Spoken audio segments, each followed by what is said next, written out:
以啊。哎，你阿爷不是不让你和陆石习武吗？我阿爷只是怕我和阿石步阿爹的后尘，但是我和阿石知道，如果阿爹还在世，他肯定会支持我们的。我已经没什么能教你的了，还剩最后一个。最后一个。阿元，不好了，阿石他出事了！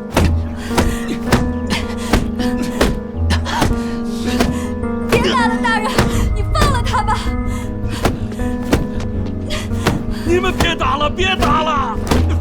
公子爷，公子爷，公子爷恕罪。阿爷，公子爷，我家小畜生不懂事，你这小畜生，还不快起来给公子爷磕头认错！